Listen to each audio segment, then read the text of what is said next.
Welcome to today's lecturette. I'm Leslie Jones, and today we are going to begin exploring the impacts of emergencies and natural disasters on children and families and the community responses during such events. In this unit of study, we are focused overall on understanding the impacts of context on child development, and as such, examining the dangerous and harmful context that emergencies, war, and natural disasters represent for children is a notable consideration. We will explore the elements of emergencies and natural disasters that impact on children and the responses provided by communities, but also by government and aid agencies. It goes without saying, as you've worked through your study already in this unit and elsewhere, that the early years are a critical period during the lifespan for optimal development. And particularly with what we've already discussed in this unit of study, that poor experiences and challenging contexts compromise the development during this period of life, and they can have lifelong negative impacts. And the consequences of children exposed to emergencies and natural disasters is of serious concern for the impact that it has at such a critical period of development in the lifespan. Lloyd and Penn, cited in your text, state that stress, separations, exposure to scenes of violence and destruction, and the loss of significant others during this time can disrupt the building blocks of overall development and have lifelong effects on health, neurological, social, and cognitive development. However, your text also goes on to make the point that some children, even in the most challenging contexts, demonstrate remarkable resilience. Interestingly, research into the effects on child development as a result of emergencies and natural disasters is not really all that expansive, and understanding the contributing conditions to how children experience disaster and emergencies is somewhat limited. However, as we progress through this topic, you will see that the evidence that is available does tell a compelling story of the experiences of children and the impact of emergencies and disasters, and of the protective factors and the responses that communities and governments should be considering for children's overall well-being. It goes without saying that many children across the world experience a range of different types of emergencies, from escaping war zones to natural disasters, and most recent decades, the incidence of worldwide terrorism. These most dangerous and toxic contexts place child development and well-being under the most significant threat, and it's very easy for us to empathise with how frightening and awful some of those circumstances really must be for little people and their families. But I want to draw us far more deeply than just feeling sorry for children and families who are undergoing such dreadful circumstances. And the disturbing images of children in war zones or in makeshift emergency shelters or living in the rubble of their former homes and communities is an all too frequent story that marches across our TV sets in the evening. Your text highlights that children make up the largest percentage of people affected by emergencies and natural disasters from a global perspective, and that emergencies, including natural disasters and war, pose significant risk not only to children's immediate safety and survival, but also to their long-term development and well-being. But the 30-second sound grab on the evening news does not provide insight into the significant impact that these lived experiences have for children and their families. The recovery from such events can take years, and in some cases remain as a negative dynamic of an individual's life throughout their lives. The impact of things such as poverty and dislocation come and do become intergenerational. Life-threatening emergency situations result in many children seeking asylum outside countries of their own. And for many children, this can be a life experience that does not always include their families.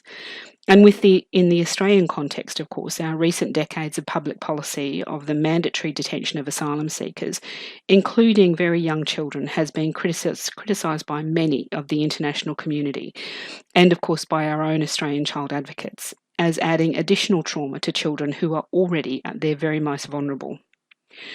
You will at some point inevitably work with children who have had a lived experience of surviving an emergency, escaping a war zone, or having lived through a natural disaster. You will need a deeper understanding of what this actually means for children and their development beyond what the nightly news shares. to effectively empathise with children and their families, but most importantly, to provide the sort of effective support for children and families where it is needed most, and make the very vital connections to the support network that your local communities actually provide. I wanted to take a moment to actually really tease apart the types of categories that we talk about when we're talking about children and families that have lived through an emergency or a natural disaster. And there's three broad categories of people that I would like you to understand. And they're displaced persons, asylum seekers, and refugees. And you may well ask, well, why is that really all that important?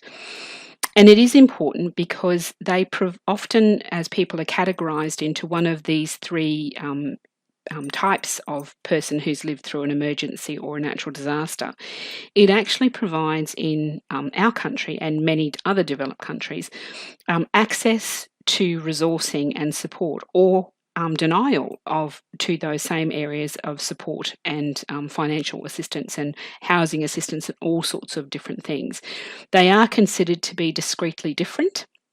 And it is important for you to understand the differences because it really speaks to part of the lived experience of the people that you're going to be working with. So, a displaced person is a person who, as a result of an emergency or disaster, has needed to leave their home unexpectedly. However, they remain within their own country. So, in, for instance, bushfires or cyclones and floods, we can have many displaced persons, obviously including children, that have to evacuate their own homes, but they are still Australian citizens within the borders of Australia and therefore considered to be a displaced person.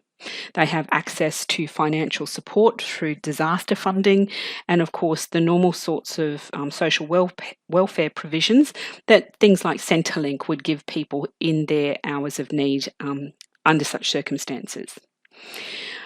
Differently, we turn our attention to those people who are categorised as asylum seekers. And asylum seekers are people who, as a result of a very unsafe condition such as violence or war or oppression or persecution in their country of origin, are forced to leave their country really unexpectedly. And they often arrive in their destination country without legal entrance, without any paperwork, often with very limited finances, and they almost wait at the door to be granted entrance status as a refugee. So these are the people that often make up sensationalised media reports in this country and many others around the globe of arriving unannounced into what they hope will become their new country. There is very divisive commentary around this type of immigration, with people very polarised, either feeling the empathy for the conditions that have led to someone picking up their bags and running from the country that they have called home previously, to those who feel that asylum seekers are basically trying to jump the queue of becoming a legalised citizen and immigrant into a new country. And those two polarised positions often end up giving a very different slant to what asylum seeking really is for the people who are living under those circumstances. And then finally, we turn to the category of being a refugee. And a refugee is a person who has been granted legal entrance into their destination country.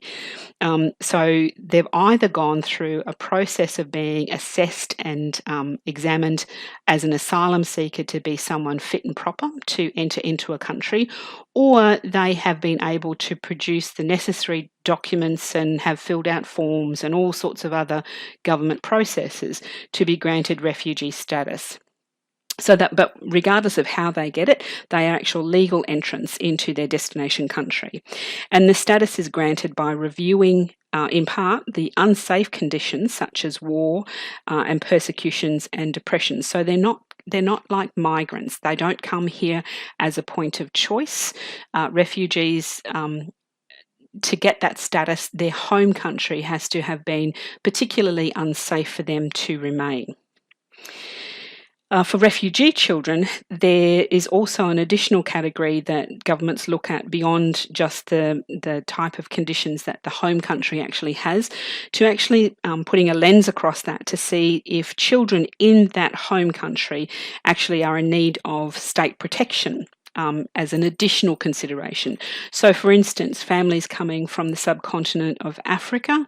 So, if we look at Somalia, for instance, families um, gaining refugee status from Somalia will often, if they have young children, will often have an additional consideration because of the threat of children being abducted in Somalia to become child soldiers.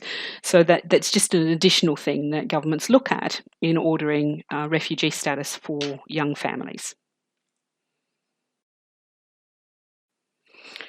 As we discuss asylum seekers and refugees, it's important that we take a moment to consider the asylum seeking experience here in Australia for refugee children and for their families. Over recent decades, there's been a significant media sensationalism in relation to people seeking asylum, stating, for example, that asylum seekers in this country are flooding in by boats and that they're trying to circumvent the legal processes, and that our national borders are under threat from a significant influx of asylum seekers that is dangerous for our border protection and for our communities at large. Political parties over that same period of time, here in Australia and in many other countries, have used this rhetoric around asylum seekers as a threat to national security as both political platforms and to develop public policy in response to that, and absolutely as part of their election campaigns. And you don't have to think very far back in Australia's history to have seen the Turnbull government and the governments before that talking about stop the boats. As opposed to the policy that was running under the Labor government before that. The truth, and especially the Australian truth, is seldom voiced in the media. The Australian Human Rights Commission has released information that details that the number of people seeking asylum in Australia is very, very low and only makes up about 1% of the total number of asylum seekers all around the globe. Given it is difficult for asylum seekers to arrive here by plane and with valid passports and visas, they actually can't flee their home countries by plane readily without those things. Boats are often the only viable entrance method. And when we think about the overall volume of asylum seekers, the largest influx that we ever have seen coming in via the boats was in 2014, with just under 21,000 people arriving in boats during that year. And it had been a slow increase from about 2009 before that. And in 2017, we have some 57,000 people in Australia living under refugee status. And that sounds like a lot, but if we compare it to places such as Turkey, where they have currently 3.6 million refugees, and Pakistan, Uganda, Germany, and the Sudan all have more than 1 million refugees. So it puts into context the 57,000 people that we support as refugees in this country. In these countries and many others, asylum seekers can arrive at border crossings in relatively more safety than the asylum seekers coming to Australia via boats. According to the Australian Refugee Council, Australia is ranked a poor 45th within the international community for its efforts in accommodating refugees and asylum seekers. And it's interesting to note that since 2014, when the Australian federal government has taken a really strong stand on turning the boats back under the Liberal National Party, the intake of refugees has plummeted to none. So we've gone from 2014, where we had just under 21,000 people arriving in that influx of that year, to none in 2018. So while it is clear that this public policy designed to stop refugees seeking asylum in Australia has absolutely worked, many question the ethics and humanitarianism that this public policy actually represents. In any discussion of the Australian public policy response towards asylum seekers, we need to step beyond the border protection issues and stopping the boats, and also discuss the mandatory detention of children and families on Manus Island and Nauru. this is a significant concern for many people, that the public policy for Australian asylum seekers, and especially those including families with children, is the policy of mandatory detention. So that means that families with children coming to this country, in fact, all asylum seekers coming to this country, regardless of circumstance, are placed in mandatory detention while their asylum seeker status and refugee status is actually assessed. However, this means that children and their families have been detained on places such as Manus Island and Nauru for extended periods of time, including a number of years for families. And most concerning, the conditions in our mandatory detention centres have been roundly criticised by the international community and our own child advocates for lacking even the most basic needs for children, including safety and education. Your text highlights that Australia is alone in the international community for this approach around mandatory detention, and highlight that the mandatory detention and deprivation of basic rights of children is in direct contravention to the United Nations Convention on the Rights of the Child, to which, of course, Australia is a signatory. However, your text also highlights that there are still some 584 children held in mandatory detention, including, concerningly, 204 toddlers and 153 infants and another 336 primary school aged children who, at the time of the publishing of your text, were still living on Manus and Nauru. Obviously, this is concerning for anyone who's working with children, for the long-term impact that mandatory detention has on children and their families who have done nothing other than leave a country that is unsafe to come to Australia for a better life for themselves and for their children. I'd now like to shift gears a little bit and spend a little bit of time talking about the natural disasters that are common in the Australian context. And you may well work with children who have experienced surviving bushfires, living through cyclones and floods. Australia is certainly a country known for extreme weather events, from tropical storms and bushfires to very long, protracted droughts. Ours certainly is a country of weather extremes. Children and families experiencing any of these natural disasters need ongoing support by community agencies and governments as displaced persons. The rebuilding from any of these events can and does often take years. For instance, in Queensland following Cyclone Yasi in 2011, people in some cases waited several years for their houses to be rebuilt. Many of them were devastated again by Cyclone Debbie in 2016. Of course, bushfires are another common natural disaster that we experience here in Australia. Quick moving and indiscriminate, they can devastate whole communities. Floods, bushfires and cyclones have the capacity to devastate whole communities, and the effects for this can be really, really long-ranging, impacting beyond the family unit to employment and infrastructure for whole regions. For example, following the 2012 floods in Queensland, road and rail infrastructure was disrupted for months, with employees significantly affected. So our main transport, rail and road, was disrupted into Western Queensland in very significant ways. And some of those repairs were taking years to complete. Cyclone Debbie has a bill of $2 billion in the repair, impacting employment in the coal, agriculture and hospitality sectors right across Queensland. So you might imagine, with those sorts of infrastructural impacts from those natural disasters, the cascade and flow-on effect to the impacts of children and their families long beyond the immediacy of those disasters taking place. With increasing impacts from climate change, emergency responses and planning to cope with the financial impacts of natural disasters in Australia is a very contemporary consideration. The federal and Queensland governments have initiated disaster levies following the 2012 floods and again looked at this option following Cyclone Debbie. Children living through emergencies and disaster conditions has become part of the world that we live in. Children fleeing unsafe parts of the world with their families and seeking asylum and refugee status is predicted to continue to increase. Global warming and the effects of climate change are also predicted to have new impacts in the Pacific Rim region as low-lying countries suffer greater levels of inundation from rising sea levels. Australia can continue to expect to receive families and children who have experienced these types of traumatic exits from their home countries.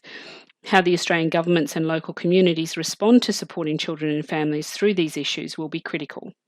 And on our home front, our own local communities will continue to experience the natural disasters that are part of the Australian life for many coastal and rural communities.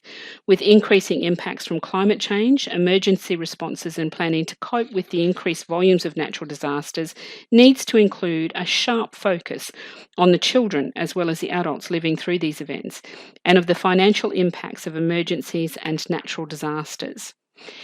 In this lecturette, we've focused on positioning the conditions of asylum seeking refugee status and those of children living through the types of natural disasters and emergencies that you may well come in contact with. In our next lecturette, we're going to move beyond how governments have responded to those pressures and contingencies to take a close look at how children themselves respond to living through those emergencies and disaster situations, and then to really look at how communities are beginning to marshal their resources and their planning in order to bring into focus the lived experience of children to mitigate the risk of developmental impacts for children who have lived through some of the most challenging contexts that we could ever wish for children to experience. I look forward to seeing you and spending time with you again in our next session. Thank you for joining me today.